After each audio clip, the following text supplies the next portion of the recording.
నమస్తే, నేను మన హెల్త్ ఇండియా రాజేంద్ర రెడ్డిని. సో ఈ వీడియో చేయడంలో విశేషం ఏంటంటే, క్వాలిఫైడ్ డాక్టర్ మీద కొంతమంది పని కట్టుకొని చిన్న ఇష్యూ ఏదన్నా అయితే దాని మీద ఫోకస్ చేసి ఇబ్బందులను చేస్తున్నారు. ఒకటి. రెండవది, మండల్ లెవెల్లో క్వాలిఫైడ్ డాక్టర్ రావాలంటే ఏం చేయాలనేది దాని మీద నేను కొన్ని మండలాలు, కొన్ని విలేజ్లు తిరిగినాను. ఈరోజు కూడా మండలాలలో క్వాలిఫైడ్ డాక్టర్స్ రావడం లేదు అని ఎందుకు అంటే, యాక్చువల్లీ అక్కడ జరిగేది ఏంటంటే, అక్కడ కావాల్సినటువంటి సపోర్ట్ అంటే ఇన్ఫ్లుయెన్స్ పర్సన్స్ కావచ్చు, లోకల్ రాజకీయ నాయకులు కావచ్చు, వీళ్ళందరూ కూడా సహకరించకపోవడం అనేది ఒక ఎత్తు. రెండోది, క్వాలిఫైడ్ డాక్టర్లు అనవసరం రిస్క్ ఎందుకు, అక్కడ పనిచేయడం ఎందుకు, ఆడ పనిచేసి ఈ ప్రాబ్లం ఫేస్ చేయడం ఎందుకు అన్నట్టు వాళ్ళ ఇంటెన్షన్. సో ఈ రెండింటిని నేను క్షుణ్ణంగా చూసిన. ఈ రెండింటిని చూసే క్రమంలో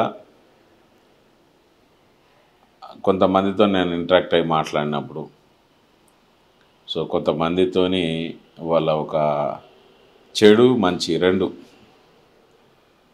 తెలుసుకున్నప్పుడు, కొంతమంది వాళ్ళు నాకు చెప్పింది ఏంటంటే, జరిగే క్రమంలో ఏదో చిన్న ఇష్యూని పట్టుకొని వాళ్ళు దాన్ని పెద్దగా చేసి లోకల్లా అట్లాంటి పని చేయకండి దయచేసి. క్వాలిఫైడ్ డాక్టర్స్ ఏమైనా తప్పు చేస్తే మా నోటీస్ తేండి, లేదు అంటే మీరు ఏదైనా చట్టపరంగా చర్య తీసుకోండి, కానీ లోకల్ డాక్టర్స్ని ఇన్వైట్ చేయండి మండల్ హెడ్ క్వార్టర్స్కి.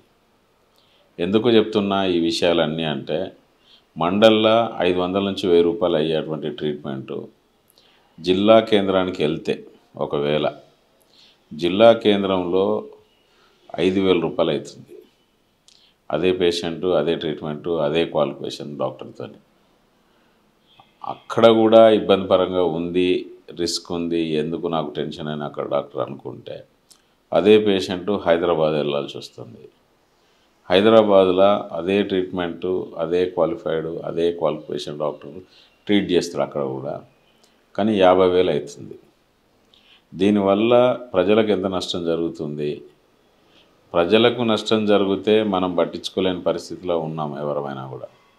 కానీ మన వరకు వస్తే మన ప్రాబ్లం ఏంది? ఎందుకంటే మనకు కూడా హెల్త్ ఇష్యూస్ ఉంటాయి, హెల్త్ ప్రాబ్లమ్స్ ఉంటాయి. మరి అట్లాంటప్పుడు ఎలా? దీని మీద నేను కొంతమందితో మాట్లాడితే, కొత్తకోటలో డాక్టర్ భరత్ రెడ్డి అని ఉంటాడు, ఆయన ఆర్థోపెడిక్ సర్జను. ఆయన చిన్న ఏదో వాళ్ళ మరి కాంపౌండర్ సిస్టర్ ఇంజక్షన్ ఇస్తే చిన్న యాబ్సెస్ అయింది థైకి. అయితే ఫస్ట్ డేనో నెక్స్ట్ డేనో రావాలి, సార్ ఇట్లా ఉంది అని పేషెంట్ కూడా రిప్లై ఇచ్చి, సార్ ఇలా ఉంది అని రాలేదు. మొత్తం ఎక్కువ అయిపోయాక వచ్చినా కూడా వాళ్ళు దానికి ఆ యాబ్సెస్ని నీట్గా క్లియర్ చేసి ఇబ్బంది లేకుండా చేస్తే, అక్కడ ఒక తెలంగాణ ఉద్యమకారుడు ఆయన దాన్ని ఎక్స్‌ప్లాయిట్ చేసేసి, ఆ హాస్పిటల్ వసతులు లేవు, తర్వాత ఏఎన్ఎం జిఎన్ఎం సర్టిఫికెట్ లేని అన్‌ట్రైన్డ్ నర్సులతోని ప్రాక్టీస్ చేయిస్తూ ఉన్నాడు. తర్వాత ఆ పేషెంటు కొద్ది రోజులు రెస్ట్ తీసుకోవాలి కాబట్టి 50 లక్షలు డిమాండ్ చేయడం.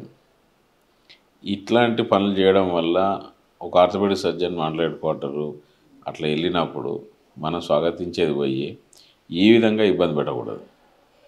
సరే, ఇంజక్షన్ యాబ్సెస్ అనేది అది ఇన్ జనరల్గా జరుగుతూ ఉంటుంది, అది ఎక్కడో ఒకటి జరుగుతూ ఉంటుంది. అట్లాంటి దాన్ని ఎక్స్‌ప్లాయిట్ చేసి ఇబ్బంది పెట్టే రకంగా ఉండద్దు. ఈ వీడియో చూసినాక ఆ తెలంగాణ ఉద్యమకారుడు ఎవరైతే ఉంటారో ఆయనే నాకు రిప్లై, నా నంబర్ కింద ఉంటుంది, నాకు మాట్లాడచ్చు. మాట్లాడే విధానం ఏమైనా ఉంటే మాట్లాడచ్చు.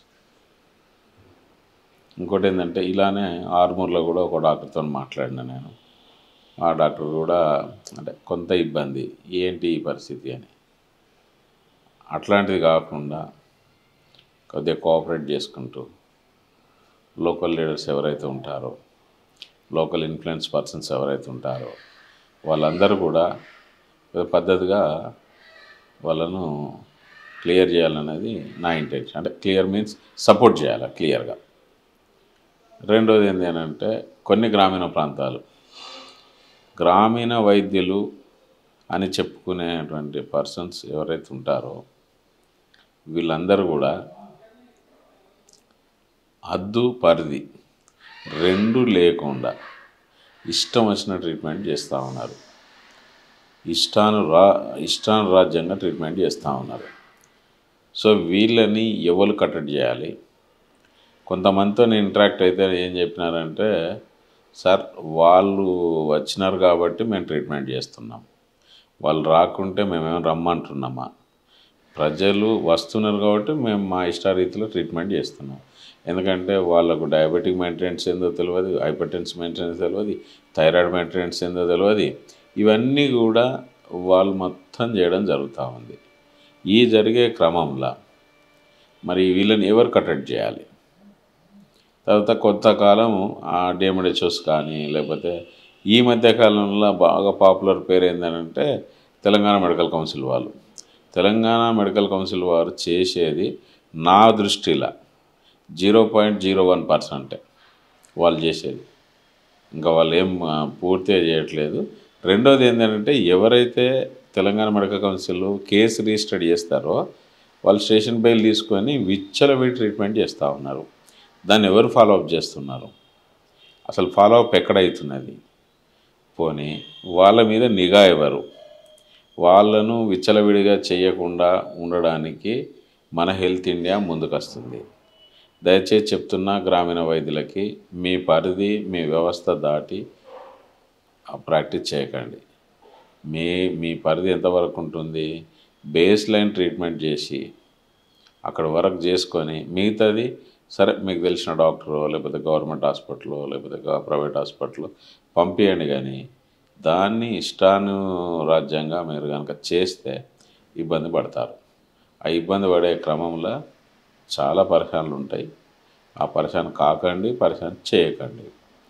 రెండోది ఇంకా ఏం జరుగుతుంది ఇప్పుడు అని అంటే ఎవరికి వారే రాజు అనే ధోరణిలా ఇప్పుడు క్వాలిఫైడ్ డాక్టర్ తప్పు చేసినా లేకపోతే గ్రామీణ వైద్యులు తప్పు చేసినా నేను కంపల్సరీ దాన్ని ట్రేస్ అవుట్ చేస్తా. ఎందుకంటే లాస్ట్ టైం జనవరిలో కామారెడ్డిలో ఎంబీబీఎస్ ఎండి అని చెప్పి జనరల్ ఫిజిషియన్ అని చెప్పి ఒక బోర్డు పెట్టుకొని 1.5 years ప్రాక్టీస్ చేసిండు. ఆయన ట్రేస్ చేసి ఆయన జైలుకు పంపడం జరిగింది. జైలుకు పంపినా ఆయనను మళ్ళీ ఫాలోఅప్ చేయాల్సిన బాధ్యత ఉన్నది. ఆయన ఇప్పుడు బెయిల్ తీసుకున్నాడు. మళ్ళీ ఎక్కడో ఒకడ తేలుతాడు కదా, ఎందుకంటే అలవాటైన ప్రాణం కదా. ఈ అలవాటైన ప్రాణాలను మళ్ళీ నేను అంటే వాళ్ళను ఎంబడి ఉండే చూడాలి నేను. అంటే నా ప్రైమరీ బాధ్యత అని నేను అనుకుంటున్నా. యాజ్ యూజువల్గా మీరు కూడా అంటే ఎప్పుడైనా నకిలీ డాక్టర్స్ని ఎంకరేజ్ చేయకండి. ఎందుకంటే ప్రజలకు నాణ్యమైన వైద్యం కావాలి. తర్వాత కొంతమంది గ్రామీణ వైద్యులు నాతో అన్నది ఏంటంటే వాళ్ళు ఇంజెక్షన్ రాస్తే మేము ఇయ్యము అని ఒక 2-3 నాతో ఇంటరాక్ట్ అయ్యి మాట్లాడిన వాళ్ళు, ఎమోషనల్గా మాట్లాడిన వాళ్ళు, కొద్దిగా ఫెరోసిస్గా మాట్లాడిన ఆర్ఎంపీలు ఉన్నారు. నేను చెప్తున్నా గ్రామీణ వైద్యులకి, సరే వాళ్ళు ఇంజెక్షన్ రాసినారు, ఏదో ఊరు నుంచి టౌన్కి వచ్చినారు, ఆ డాక్టరు ఆ ట్రీట్మెంట్ చేసి ఫాలోఅప్కి సరే బి కాంప్లెక్స్ ఇంజెక్షను ఇంకేదన్నా ఇంజెక్షను రాసి పంపితే మేము ఇయ్యము అనేది ఒకవేళ మీకు మీ గ్రామీణ వైద్యుల సంఘాలకు చెప్తున్నా, అది కరెక్ట్ అని మీరు అనుకుంటే, అట్లా ఇవ్వకూడదు అని మీరు అనుకుంటే, మరి మీరు చూసిన పేషెంట్లని క్వాలిఫైడ్ డాక్టర్ చూడము అంటే మరి పరిస్థితి ఏంది మీది? మీ పరిస్థితి ఎటుపోతుంది అప్పుడు? సరే మీరు ఇంజెక్షన్ వేయకపోతే ఆగదు అది. అక్కడికి అవసరం ఉంటే పేషెంట్కి అవసరం ఉంటే ఆ ఊరు కాబట్టి ఇంకో ఊరు పోయి వేయించుకొని వస్తాడు, లేదంటే టౌన్కి పోతాడు. కానీ మీరు వెయ్యము అని కొద్దిగా ర్యాష్గా మాట్లాడే గ్రామీణ వైద్యులకు చెప్తున్నా, పిచ్చి పిచ్చి ముచ్చట్లు మాట్లాడకండి, పిచ్చి పిచ్చి రాజకీయాలు చేయకండి. మీకు కావాల్సినటువంటి సిస్టమ్ని మీ పరిధిని మీరు సిస్టమ్గా ఉండండి. నకిలీ డాక్టర్లు నకిలీ వ్యవస్థ అనేది తీసేద్దాం. మీకున్న పరిధిని మీరు చేసుకోండి. మేము ఇంజక్షన్లు ఇయ్యాము, మేము అది ఇయ్యాము, ఇది ఇయ్యాము, ఆయన రాత్రి ఇయ్యాలన్నా అంటే ఇయ్యకండి. చెప్పండి పేషెంట్కి, మేము వాళ్ళు రాస్తే మేము ఇయ్యమని కొన్ని వీడియోలు ఉన్నాయి నా దగ్గర. కాకపోతే ఇలా మీకు చూపించదలుచుకోలేదు, నాకు పెట్టినోళ్ళు ఉన్నారు. మరి అట్లాంటి నిర్ణయం ఉన్నప్పుడు మీరు ఒకరోజు 2 రోజులు ట్రీట్మెంట్ చేసినాక మూడో రోజు మీతో కాకపోతే హయ్యర్ సెంటర్కి పంపినప్పుడు మరి వాళ్ళు కూడా చూడకపోతే మరి మీ పరిస్థితి ఏంది? అంటే పేషెంట్ చంపేయడమే కదా మరి మీ ప్రాక్టీస్ బంద్ చేసుకుంటారా అప్పుడు వీళ్ళు చూడ అంటే? కాబట్టి ఇట్లాంటి పిచ్చి పనులు, పిచ్చి ఆవేశమైన నిర్ణయాలు తీసుకున్నాడు. అంటే నాకు నేనే రాజును, నాకు నేనే మంత్రిని అనే టైప్లో మాట్లాడుతూ ఉన్నారు కొందరు గ్రామీణ వైద్యులు. అట్లాంటి వైద్యులు మాట్లాడేటోళ్ళకి మాత్రం నేను డైరెక్ట్ వచ్చి మీతో మాట్లాడాల్సి వస్తుంది. ఎందుకంటే అంత దూరం తెచ్చుకోకండి. నేను కెమెరా ఆన్ చేసి నేను క్వశ్చన్లు అడిగితే ఏమవుతుందో తెలుస్తుంది. అప్పుడు చాలామందికి విద్య రానోళ్ళు అంటే వైద్యం రానోళ్ళు చాలామంది ఉన్నారు. ఏదో ఒక డాక్టర్తో మాట్లాడినా నేను, ఆయన బాగా మాట్లాడతాడు. ఐఎంఏ డాక్టర్లకే చదువుకున్న వాళ్ళకి చదువు రాదు, అసలు మా జిల్లాలో ఎవరికి చక్కగా చదువు రాదు అన్నాడు. ఆయన 2 క్వశ్చన్లు అడిగిన, సర్జికల్ బ్లేడ్లు ఎన్ని నంబర్లు అంటే ఆయనకు తెలియదు. బేస్ లైన్ సర్జికల్ బ్లేడ్లే ఆయనకు నంబర్లు తెలియదు. ఇక ఆయనే ఐఎంఏ డాక్టర్లను చదువు రాదని మాట్లాడేటువంటి దమ్మున్నోడు ఆయన. ఇట్లాంటి దమ్మున్నోడు నోరు ఉంది కదా అని ఇష్టం వచ్చినట్టు మాట్లాడితే కాల్చి కర్రు పెడతారు. కర్రు అంటే కాల్తారు ఇక నోరును. ఎందుకంటే ఇట్లాంటి ముచ్చట్లు మాట్లాడద్దు. ఇట్లాంటి ముచ్చట్లు మాట్లాడి మీ పరువును మీరు రోడ్డు మీద వేసుకోకండి. ఎవడు పడితే ఆడే నా ఇష్టం వచ్చినట్టు నేను మాట్లాడుతూ అంటాడు. సంగారెడ్డిలో ఒక ఆయన మాట్లాడతాడు, ఒక విలేకరు విన, లేదంటే ఒక కంప్లైంట్ ఇచ్చిన ఇష్టం వచ్చిన బూతులు. ఆ బూతులు మరి ఆయన ఏం చదివిండో తెలియదు నాకు. ఆయన కూడా జాగ్రత్తగా అదుపులో ఉండాలి మనిషి. అదుపులో ఉండకపోతే నేను ప్రత్యక్షం అవుతా. నేను ప్రత్యక్షమైన నాడు నేను అడిగే క్వశ్చన్లకు నువ్వు సమాధానం చెప్పడానికి రెడీగా ఉండు. లేదు అని అంటే సపరేట్గా మూసుకొని ఉండు. నీ పని ఏందో నీ పరిధి ఏందో చేసుకో. నీతులు చెప్పి లేకపోతే వాడెంత వీడెంత అనే ముచ్చట్లు ఎవడైనా మాట్లాడతాడు. ఎగ్జాంపుల్ చెప్తున్నా, ఢిల్లీ పోతా అని అన్న సెకండ్స్లా, కానీ పోగలుగుతానా? పోలేను కదా. మరి అట్లనే వీళ్ళ నోటి తీట చాలామంది మాట్లాడతారు. అట్లా నోటి తీటతో నద్దు. జర గౌరవంగా ఉండండి, పద్ధతిగా ఉండండి. ఎందుకు చెప్తున్నా అంటే ఒక ఊర్లే దుబాయ్కో, యుఎస్కో, యూకేకో, ఆస్ట్రేలియాకో పోయి వచ్చి పెద్ద బంగ్లా కట్టుకొని పెద్ద కారు కొనుక్కొని ద రిచ్ పీపుల్ అంటే ఇక్కడ ఊర్లో ఒక రిచ్ పీపుల్ అన్నట్టు ఆయనకు ఎంత రెస్పెక్ట్ ఉంటుంది. కానీ ఆ రిచ్ పీపుల్ కూడా ఎవరినైనా రారా పోరా అని అంటాడు. కానీ ఒక గ్రామీణ వైద్యుని కానీ లేకపోతే వైద్య సిబ్బందిని కానీ లేకపోతే వైద్యుని కానీ క్వాలిఫైడ్ వైద్యుని కానీ ఏరా ఎటుపోతాడమని అనలేరు. గుర్తుపెట్టుకో. ఎందుకంటే అంత గౌరవమైన వృత్తి ఇది. ఆ వృత్తిని మీరు చెడు చేసి చెడ్డ పేరు తెచ్చుకోవద్దు. ఆ చెడ్డ పేరు తెచ్చుకునేటువంటి క్రమం చేయకండి. అన్వాంటెడ్ కిట్లు అమ్మేటోళ్ళకు కూడా జాగ్రత్త చెప్తున్నా. ఏదైనా క్వాలిఫైడ్ డాక్టరు గైనకాలజిస్ట్ చేసే పని చేయనియండి. మా ఇష్టం వచ్చినట్టు మేమే చేస్తాం, మాకు అన్నీ తెలుసు అనేది అది కొద్దిగా ఇబ్బందికరమైన విషయం. మనిషి ప్రాణాలతో చెలగాటం ఆడకండి. మీకు డబ్బులు అవసరం ఉంటే వేరే రకంగా ఆలోచించండి. కానీ ఇట్లా మనుషుల ప్రాణాలతో చెలగాటం ఆడద్దు దయచేసి. ఇంకా మీకు కావాలంటే నేను ఇచ్చేది ఇది సింపుల్ వార్నింగే. ఒకవేళ మీరు ఇంకా నా గురించి ఈ వీడియో చూసినాక మంచి కామెంట్లు చెడ్డ కామెంట్లు మీ ఇష్టం వచ్చినట్టు రాయండి. నేను మంచి ఆనందపడతా. చెడు రాసిన ఆనందపడతా, మంచి రాసిన ఆనందపడతా. ఎందుకంటే నేను చేసే పని మంచి కాబట్టి నేను ఎవరికి భయపడాల్సిన లేదు. ఎవడు కామెంట్ చేసినా ఇబ్బంది పడాల్సిన లేదు. మీకు నచ్చకపోతే రాయండి, ఇందులో కామెంట్ మంచిగా రాయండి. బూతులు రాసినా నేను యాక్సెప్ట్ చేస్తా. ఎందుకంటే మీ తెలివి ఏందనేది అప్పుడు తెలుస్తుంది. అంటే నువ్వు ఎంత పరిధిలో ఉన్నావు, నీ నాలెడ్జ్ ఏంది, నీ బ్రెయిన్ ఏంది అనేది తెలుస్తుంది.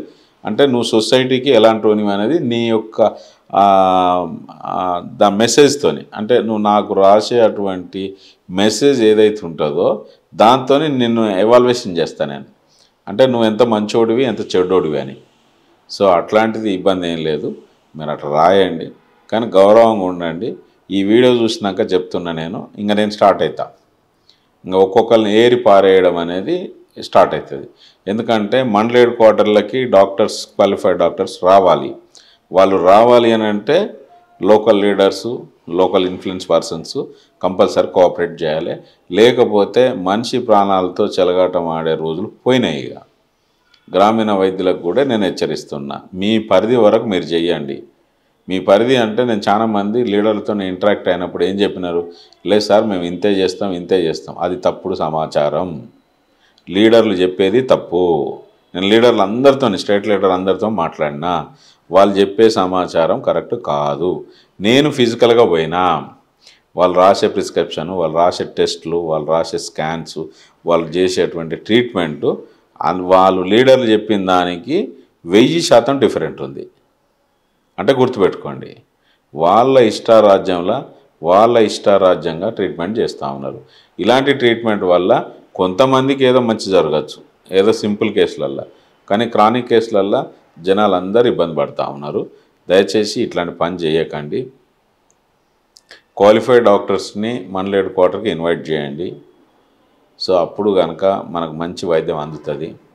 ఆ వైద్యం అందాలనంటే క్వాలిఫైడ్ డాక్టర్స్ ఉండాలి, మీ సపోర్ట్ కూడా ఉండాలి.